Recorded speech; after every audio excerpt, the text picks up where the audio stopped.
Hi guys, my name is Kelsey Housley and I will be presenting our group's case study. So ours is on Columbia Memorial Health, and when we get to this first page, I just want to let you know, if you look here in the corner, that shows us which question we're on, which is important because sometimes we have more than one slide for each question. Also, these questions will be in this blue color, bolded, and our answers will be down below in the gray. That way you don't get confused. So, first of all, the question asks, using the historical data as a guide, construct a pro forma or forecasted profit and loss statement for the clinic's average month for all of 2010, assuming that nothing changes. With no change in volume, is the clinic projected to make a profit? So this is an Excel sheet that we set up. Specifically Dawn, she did a great job. But here you can see this is our profit, which is very well under the total expenses. And so if nothing were to change and these lines just kept going on and nothing were different and volume stays the same, the clinic is not going to make a profit. This net income up here is the negative 38,000. And so the clinic is definitely not doing as well as it probably could be. So this is question 2. Consider the clinic's situation without the new marketing plan. So this is just trying to break even as is. How many visits are needed in order to break even? And so again, we have our information from the case study right here. And up here is where we use the Excel sheet to calculate the break-even point. And we'll look at this graph a little bit more in depth, but you see here that our profit and our expenses, you can't even tell the difference because we're breaking even. But here, when we look at the break-even analysis graph, and still on question 2, you can see where it kind of breaks even here, somewhere between 16 and 17. And you can't have half of a visit, and so we round up to 17 visits a day. And that is what you need to make in order to break even, just doing what they are now. This is without adding the extra costs of the marketing plan. So this is considering the clinic situation with the new marketing plan and how many visits are needed. So basically, how many visits this marketing plan has to create in order to bring the clinic back to a break-even point. Again, you can see our graph.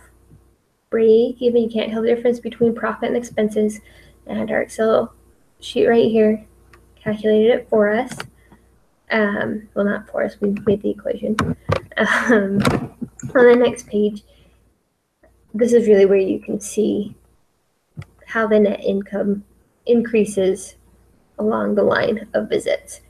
So in order to even cross that line of no net income at all and not taking on any expenses, is again 23 and a little bit. And you can't have just a little bit of and so you would need to take on at least 24 to break even and be making just anything really. So notice we are on question 7. We're going to go to question 4. But suppose you just found out that the $3,215 monthly malpractice insurance charge is based on an accounting allocation scheme that divides the hospital's total annual malpractice insurance costs by the total annual number of inpatient days and outpatient visits to obtain a per episode charge.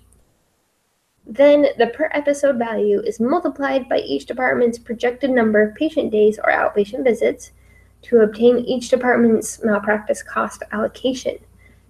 Does this allocation scheme bias your break-even analysis?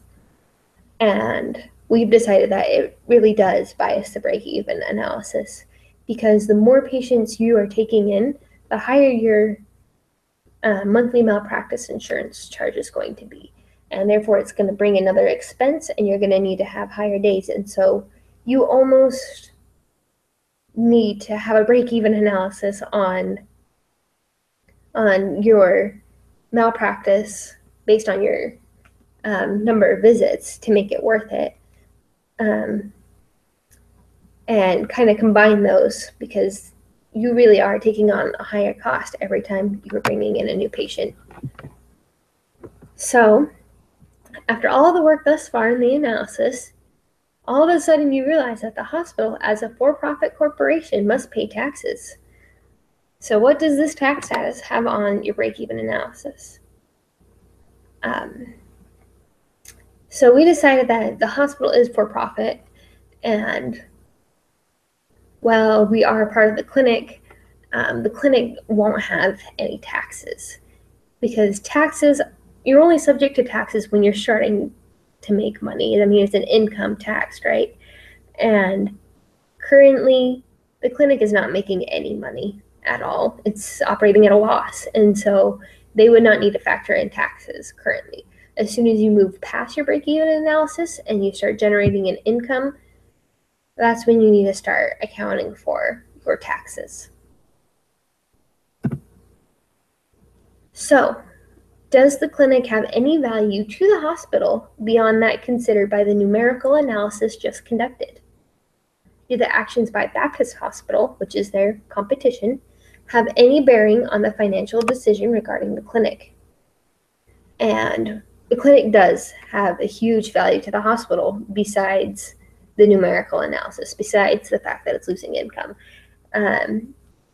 because it's reducing the number of visits to the hospital that can be handled at a place kind of like a ReadyCare, a clinic. This way you have less people coming into your ER, and your ER has an easier time working efficiently and triaging correctly, because the clinic is taking some of the brunt of it. It also helps because you are able to care for those who have a less critical issue. So those in the ER are benefiting, and actually those who go to the clinic have a benefit, because those patients are not wasting their time just sitting in the ER wait room or anything like that. When it comes to Baptist Hospital, they really shouldn't have much of a bearing in the final decision regarding the clinic. I mean, it is really good information to have to watch Baptist Hospital, because you can see how the competition's kind of doing, I guess, and you can see what their average patient intake is to see if they have a higher or lower. So if you're really doing better than you think, or worse, if you need to catch up, it's a good way to kind of check yourself. But overall, the clinic really needs to focus on how to improve by taking on more visits, or seeing if there is a way they can cut back on costs without losing quality patient care. So the final question is, what is your final recommendation concerning the future of the walk-in clinic? When it came to the marketing plan, we decided it should definitely implement the marketing plan. It should take on the new patients, especially where it doesn't matter necessarily the financial burden that is on the hospital, because it is a benefit to the hospital. If it becomes too much of a burden, then they should reconsider. But overall, the clinic should stay, and it should increase its marketing plan in order to bring more patients in. And we want to know what you think. What is your final recommendation concerning the walk-in clinic? Definitely comment, let us know, and we'll have a nice, lively discussion about it on the discussion board. Thank you guys for watching.